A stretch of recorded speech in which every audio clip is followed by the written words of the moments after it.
안녕하세요. 애니를 사랑하고 이야기하고 싶은 사람 오래군입니다. 모바일 게임 패고의 세 번째 애니와 첫 번째 TV 시리즈 페이트 그랜드 오더 절대마수 전선 바빌로니아 그 20화가 방영을 했는데요. 진짜 리뷰하기 싫다. 아니 진짜 나 그냥 안 할래. 내가 참담해지고 어떡해. 몰라, 나 안 해. 휴, 그래도 해야겠죠. 그래서 이번 화에 나온 중요 포인트를 이야기하며 그에 대한 제 감상을 이야기해볼까 합니다. 스포일러가 있으니 주의해주시고요. 그럼 리뷰 시작합니다. 우선 보신 분들은 분노를 넘어 참담함을 감출 수 없으실 겁니다. 그 마음 정말 많이 공감해요. 솔직한 심정으로 저 리뷰를 하기 싫다는 생각까지 들었습니다. 배신감이 들었고 현실이 아니었으면 좋겠다는 생각도 했어요. 그래도 이게 사실이고 진실이니 인정해야겠죠. 그 분노와 참담함은 이따 뒤에서 더 자세히 이야기하고 우선 이 감정들을 좀 내려놓고 차근차근 진정한 상태에서 이야기를 풀어가겠습니다.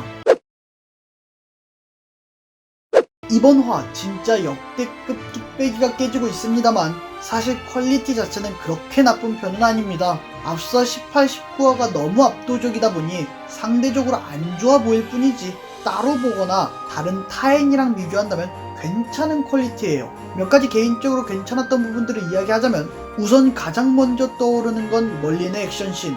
파워 밸런스 부분은 잠시 제쳐놓고 액션 자체는 나쁘지 않았어요. 아실 분들은 아시겠지만 멀린은 캐스터이면서 동시에 청밥 아르토리아의 검술 스승입니다. 그렇기에 저는 개인적으로 멀린의 검을 이용한 액션을 기대했거든요. 그런 점에 있어서 검을 이용하면서도 동시에 마법을 같이 사용한 액션, 멀린만 할 수 있는 액션이자 멀린에게 원했던 액션을 잘 보여주었다고 생각합니다. 그 다음 이야기할 라운드. 지금은 작품과 함께 기둥 속 산이짤 취급을 받고 있습니다만 저는 꽤 긍정적으로 보고 있습니다. 다리와 팔의 구분이 제대로 되어 있지 않아 벌레를 생각나게 했던 라움들은 최종 형태에는 팔과 다리의 구분을 제대로 해 인간에 한층 가까운 모습을 보여줬습니다.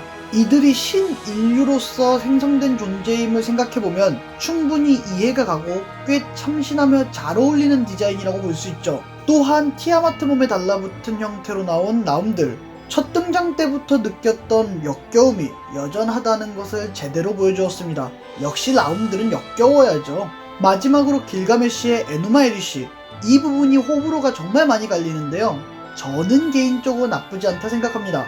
에누마 에리시를 사용하는 과정 속에서 보여준 연출은 충분히 임팩트 있었고 그저 일직선 레이저 느낌이 강하다고는 하나 효과음이나 임팩트에 충분히 힘을 실었기에 이 정도면 만족까지는 아니어도 납득은 가는 수준이라고 봅니다. 네, 제가 이 작품에게 줄 수 있는 칭찬은 여기까지입니다. 또한 개인적으로 아쉽지만 그래도 넘어갈 수 있는 것들도 있었습니다. 길가메시의 게이트 오브 바빌론 같은 경우야 사실 그 검들을 하나하나 다 다르게 그린 유포터블이 너무 사기급 장인정신인 거고 티아마트 판파탈과 대화하는 게 설정 붕괴라는 것도 아예 설정집까지 찾아서 보지 않는 이상은 알기 어려우니 이 정도까지는 넘어갈 수 있었습니다. 네, 여기까지는 말이죠. 앞서 얘기한 대로 퀄리티 자체에서는 개인적으로 큰 문제가 없다 생각합니다. 작붕이라고 해봤자 초반에 할부지 갑옷에 명암이 없어 그림판으로 그린 것 같은 느낌을 준다는 것 빼고는 크게 눈에 띄는 건 없었어요. 반대로 얘기하면 이 작품의 문제는 퀄리티 이전 문제라는 겁니다. 차라리 진짜 작화가 안 좋거나 보고 연출이 밋밋한 게 문제라면 그게 오히려 다행이고 이 정도로의 배신감을 느끼지는 않았을 거예요. 마무리가 엉성하기는 하나 지금까지 한 게 있어서 넘어갈 수 있었을 거라는 겁니다. 하지만 이번화는 그런 사소한 문제가 아니에요. 도대체 뭐가 문제인지 하나씩 얘기해보겠습니다. 우선 파워 밸런스 문제. 많은 분들이 리슈타르가 일방적으로 라움들에게 당하는 것에 비해 멀리는 그 라움들을 쓰러뜨리는 것에 대해 밸런스 붕괴다라고 지적을 하셨는데요. 사실 엄밀히 따지면 이건 밸런스 붕괴의 문제라기보다 연출의 문제입니다. 린슈타르는 신령급 서번트죠. 많은 분들이 신령급에 집중을 하시던데 서번트라는 걸 놓치시면 안됩니다. 17화에서 린슈타르는 마력이 다 떨어져 전투에 제대로 임하지 못하는 모습을 보여줬죠. 그리고 바로 전화였던 19화에서 린슈타르는 이런 말을 합니다. 명계로 떨어뜨리기 위해 모아뒀던 마력을 쓰는 수밖에. 이 대사를 보고 추측해보자면 린슈타르는 보구를 사용하는데 마력을 많이 소진한 상태죠. 반면 저 라움들은 방금 태어나 마력이 아주 빵빵한 상태입니다. 거기에 린슈타르의 마스터는 후지마루 리츠카 3류 마술사죠. 반면 라움들에게 마력을 공급하는 이는 비스트이자 여신 그 자체인 티아마트. 공급하는 힘 자체가 다릅니다. 그렇다면 멀리는 어떻게 설명할 것인가? 멀리는 엄연히 서번트가 아닌 본인입니다. 그렇기에 마력도 온전히 본인의 마력이니 강한 것이 아닌가 추측할 수 있을 것 같습니다. 그렇다면 지금 그걸 알아보지 못한 시청자가 잘못이라는 겁니까? 너무나 당연히도 아닙니다. 제가 앞서 연출의 문제라고 얘기했죠? 제가 아까부터 한 단어, 추측이라는 단어에 집중했는데요. 이건 설명해야 하는 부분이지 우리가 추측해야 하는 부분이 아닙니다. 아니 이걸 왜 추측을 하고 앉아있습니까? 아까 제가 얘기한 것들 엄연히 따지면 제 추측입니다. 어디까지나 작품 내에서 이야기한 것을 기반으로 한 추측일 뿐이지 세부적인 설정까지 들어간다면 틀릴 수도 있는 겁니다. 근데 이걸 왜 저희가 추측을 하고 설정을 뒤져가면서 알아봐야 하는 겁니까? 작품이 설명해야 하는 거 아닙니까? 아니 대사 내에서 마력만 더 있었더라면 이나 나는 본체이기에 너희 같은 인형과는 차원이 다르단다? 라는 대사 하나만 들어갔어도 이렇게 욕처먹지는 않았을 거예요. 아니 적어놓는 게 그렇게 어렵습니까? 그리고 추측을 하게 만들었다는 것을 넘어 다른 연출도 문제인데 린슈타르와 할부지는 1대 다수의 대결을 하는 반면 멀리는 1대1 대결을 하고 나머지는 관전하는 모습을 보여주는데 이러면 더더욱 파워밸런스에게 집중이 될 수밖에요. 무슨 편애합니까? 린슈타르는 다수한테 당하는데 멀리는 뭡니까? 아니 린슈타르랑 붙은 라움들은 비겁한 성격이라 다수가 덤비고 멀린하고 싸우는 라움들은 명예를 중시해서 1대1로 덤빕니까? 막고라야 뭐야? 멀린과 붙은 라움들은 호두 라움입니까? 본인들이 원하는 의도는 멀린의 액션에 집중하기 위해 그런 것이겠지만 앞서 이야기한 제대로 설명하지 않은 부분과 같이 엮이면서 더더욱 파워밸런스 붕괴로 이어지는 겁니다. 이건 파워밸런스도 아니야. 뭐 애정붕괴? 편애붕괴? 뭐라고 해야 돼? 두 번째 설정 붕괴. 사실 감정적인 걸 떠나서 얘기하자면 이게 제일 문제죠. 서번트로서 소멸한 게 아닌데 그와 비슷하게 연출해버린 에레짱의 퇴장. 이미 많은 분들이 이야기해서 가볍게만 언급을 좀 하자면 에레짱 소멸한 거 아닙니다. 명계에 잘 살아있어요. 물론 원작 게임 내에서도 지금처럼 퇴장하기는 합니다. 근데 이건 엄연히 명계의 금기를 어겨서 그 대가로 인해 퇴장하는 거지 서번트로서의 퇴장이 아니라고요. 그런데 서번트들이 퇴장하듯이 퇴장시키면 어떡합니까? 퇴장을 시켜도 좀 다르게 퇴장을 시켰어야 하는 거 아닙니까? 하지만 이건 이상의 설정 붕괴가 있으니 아예 오리지널 설정인 네가 제니시스 뭐 좋아요. 저는 오리지널 설정 자체를 넣는 것을 반대하지는 않습니다. 그래서 그 능력인지 뭔지를 쓰는 건 상관이 없어요. 잡다한 대사들 다 치우고 죽은 자들 그러니까 서번트가 적이 들어가면 소멸하고 온전히 살아있는 자만 들어갈 수 있다는 설정이던데 할부지가 들어간 거는 할부지가 죽음 그 자체이기에 죽은 존재이면서도 산 존재라 가능했다 치고 멀리는 왜 안 들어갑니까? 아 멀리는 서번트 아니냐고요? 바로 전에 제가 뭐라고 얘기했죠? 멀리는 엄연히 서번트가 아닌 본인입니다. 예, 전화 리뷰도 아닌 제가 방금 전에 한 얘기입니다. 그리고 저 얘기는 바로 전화에서 나온 걸 기반으로 얘기한 거예요. 본인 입으로 얘기하지 않습니까? 멀린 그 자체이고 아발론에서 황급하게 뛰어왔다고. 아니 뛰어오면서 서번트가 된 것은 아닐 테고 목마도 살아있으면서도 살아있는 존재가 아닌 그런 설정이라도 붙어있는 겁니까? 그럼 왜 할부지는 가능하고 멀리는 못 들어가는 겁니까? 이걸 기반으로 이야기하면 멀린이 못 들어갈 이유는 없습니다. 그럼 도대체 왜 리츠카한테 미룬 거죠? 아니 리츠카 같은 3류 마술사가 칼빵 넣는 것보다 무려 아르토리아의 검술 스승인 멀린이 직접 칼빵을 넣는 게 직격타 아닐까요? 아 이러면 말이 되겠네. 멀린은 이야기를 좋아하니까 역시 막타는 주인공이 넣는 게 깔끔하니 3류 마술사인 리츠카한테 짐을 떠넘겼다. 세계가 멸망할 수 있는 이 중요한 상황에 기야 이거네. 어차피 멀리는 멀건놈이라고 욕도 처먹겠다. 더 욕 처먹으라 이 소리죠? 진짜 X라고 자빠졌다 정말. 산자만 들어가서 공격할 수 있다니 리치카가 들어간 거 오케이 넘어가겠습니다. 근데 무기를 줄 거면 좀 좋은 걸 주세요. 아니 단검이 뭡니까 단검이. 그러고서 단검으로 뚝배기를 찌르라고 하는데 그게 말이라고 하는 겁니까?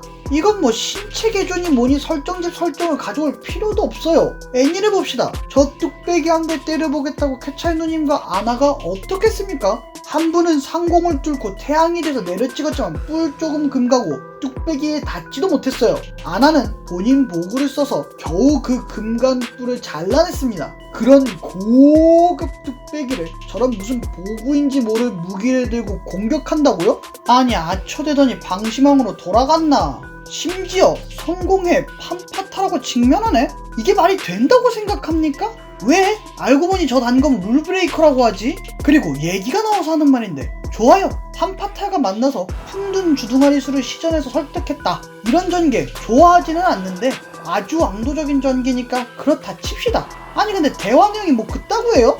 난 애들을 사랑했고 애들도 날 사랑했어. 근데 애들이 다 떠나버렸어. 애들하고 함께하고 싶어. 이게 문제니? 몰라. 근데 애들은 너 사랑해. 날 사랑하면 안 돼. 그러고 소멸. 어휴 씨발 이게 겁나 말이 된다고 생각하냐 이 제작진 빡대가리 새끼. 리치카가 풍둔 주둥아리 수를 이용해 남을 설득한 대표 케이스가 크게 두 번이 있습니다. 바로 캐찰 누님과 에레짱이죠. 캐찰 누님 파트야 대사 자체가 충분히 설득이 되는 말이니까 넘어가다 치고, 에레짱 파트 같은 경우 개인적으로 대단히 신선했습니다. 내 힘듦을 공감해달라는 인간, 아니 신이구나, 존재에게 공감할 수 없다고 이야기하겠습니까? 그런데 그걸 설득시킨 게 바로 리치카입니다. 근데 그런 리치카를 저런 빡대가리로 만든다니요. 아니 저 대사 하나 때문에 지금 아포에 따위랑 비교당하잖아요. 이게 지금 말이 된다고 생각합니까? 설정을 추가할 거라면 좀 더 세밀하게 했어야 했습니다. 간지나게 등장한 멀리는 쓰레기로 만들고 강철 멘탈 인성갑 리치카를 빡대가리로 만들고, 아 이건 설정 붕괴를 포함 캐릭터 붕괴네요. 캐릭터 붕괴. 하긴 저건 캐릭터 붕괴도 아니죠. 진짜 캐릭터 붕괴이자 감정적으로 저를 처참하게 만든 그 이유, 할부지 붕괴. 사라진 할부지의 보그 아즈라엘, 어느 순간 센즈화가 돼버린 장면, 정말 충격적이었지만 저의 멘탈을 아작나게 하고 뇌절하게 만든 장면이라고 한다면 역시 우리가 모두 아는 그 장면, 바로 할부지의 라훈 먹방이죠. 아 난 진짜 저 장면만 보면 정말 스트레스 받아 진짜. 처음 이 장면을 봤을 때 저는 이 생각밖에 안 들었습니다. 도대체 왜? 이 장면은 대충 때우기 위한 장면도 아니에요. 이렇게 먹방을 할 바에 차라리 칼 한 번 휘두르는 게 시간면에 있어서나 작화면에 있어서도 훨씬 쉽습니다. 그렇다는 건 감독이 일부러 이렇게 의도해서 만들었다는 거예요. 도대체 어째서 왜? 그 의도에 대해서 고민을 할 수밖에 없었습니다. 그렇게 해서 제가 내린 결론은 이거예요. 할부지를 멋있게 만들기보다 두려운 존재로 만들고 싶다. 어떻게 이런 생각을 하게 됐느냐? 연출을 보면 됩니다. 라훈 먹방을 시전하기 전 점차 들이우는 그림자, 시작부터 머리를 뜯어내 던져버린다는 점, 그리고 유독 부각되는 효과음, 이런 점들을 종합했을 때 이 할부지를 끔찍하게 묘사하고 싶었다고 볼 수 있죠. 아마 감독은 할부지가 상징하는 의미, 죽음이라는 키워드에 초점을 맞춘 것 같습니다. 죽음이란 멋있는 것이 아닌 끔찍하고 두려운 것이라는 것, 라훔들이 겪고 있는 건 공포 그 자체라는 것, 그것을 의미하기 위해서 그런 것 같습니다. 즉 본인만의 오리지널 해석을 넣은 거죠. 아 그래서 제 감상평이요? 아주 한다. 무슨 명언병 걸렸냐? 아니 설사 저 해석이 맞다 칩시다.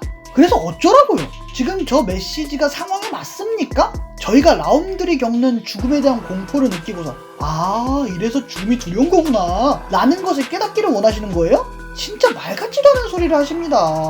할부지가 지금 이 작품 내에서 하는 역할은 확실히 죽음을 부여하는 역할이기도 하지만 동시에 지금 상황을 반전시키는 든든한 동료의 역할입니다. 그러면 당연히 시원시원하게 썰어 제껴버리시고 멋있게 쓸어버리는 게 맞다고요. 바로 전화에 나온 멀린처럼. 아니 여기서 죽음에 대한 공포니 뭐니 그런 메시지가 도대체 무슨 의미입니까? 그걸 느끼는 것도 웃긴 거고요. 그걸 메시지로 넣은 것도 웃긴 거예요. 아니 상황에 맞게 그런 걸 해야죠. 아, 그런 해석이나 상징성 없이 그냥 그렇게 만든 거면 어쩔 거냐고요? 그럼 씨발 더 욕 처먹어야죠. 아무 이유 없이 할부지를 저따구로 만들었다는 거 아니에요. 아니 진짜 종합적으로 이야기하자면 결국 제작진의 욕심에 의한 것이라 생각합니다. 굳이 원작 그대로 따라가면 될 것을 본인들의 해석, 상징을 넣는 바람에 이 난리가 나버린 거라고 봐요. 해석, 상징 다 좋습니다. 그 해석, 상징을 잘 넣어 부족한 스토리를 더 풍부하게 했었으니까요. 근데 이번에는 그 선을 너무 넘었다고 봅니다. 제작진이 대단히 교만했던 것이 아닌가 싶네요. 이렇게 페이트 그랜드 오더 절대마수 전선 바빌로니아 20화에 대해서 이야기해봤는데요. 이렇게까지 배신감이 들었던 가장 큰 이유는 그 전에 다 잘해줬기 때문이라 생각합니다. 중간에 약간 아쉬운 3D 그래픽이 있었지만 그것 외에는 다 잘해줬고 라훔 연출이나 18, 19화는 역대급으로 찍어주었죠. 만약 차라리 라스트 앙코르처럼 시종일관 노답이었거나 아포크리파처럼 애초부터 별로였다면 이런 분노, 이런 참담함까지는 아니었을 겁니다. 그냥 역시 페이트는 유포터블인가? 라고 하면서 해탈했겠죠. 하지만 그게 아니잖아요? 정말 페이트 외전작의 희망으로 떠올랐고 이후 패고 애니화를 기대하게 만들어주었지 않습니까? 우리의 성정석이 아깝지 않다, 이런 이야기를 하게 만들었잖아요. 그런데 이 모든 걸 흑역사로 만들어버리면 어쩌자는 겁니까? 제 솔직한 심정을 이야기하자면 저는 이렇게 삽질을 했어도 아포크리파와 라스트 앙코르보다는 낫다 생각합니다. 특히 라스트 앙코르랑 동급으로 보는 건 절대 동의 못해요. 그러나 확실한 건 이 작품은 이 20화 하나 때문에 페이트 덕후라면 꼭 봐야 하는 작품에서 페이트 외전작은 망한다는 밈을 완성시키는데 일조한 작품이 돼버렸습니다. 앞서 잘해왔던 걸 다 물거품으로 만든 거예요. 그리고 그 이유에 있어서 가장 큰 부분이 제작사의 교만 혹은 안일함에 있다는 것에 더더욱 분노를 감출 수 없습니다. 솔직히 얘기해서 저 이번 리뷰를 마지막으로 패고 리뷰를 하차할지도 모릅니다. 21화? 애초에 그냥 마무리로 모두가 행복했습니다 이러고 끝나겠죠. 그걸 리뷰해봤자 뭐합니까? 이렇게 아작을 내놨는데 현타만 오네요. 여러분들은 어떻게 보셨나요? 댓글에 많이 남겨주세요. 그럼 저는 다음 좋은 영상으로 찾아뵙겠습니다. 다음에 만나요. 바이바이.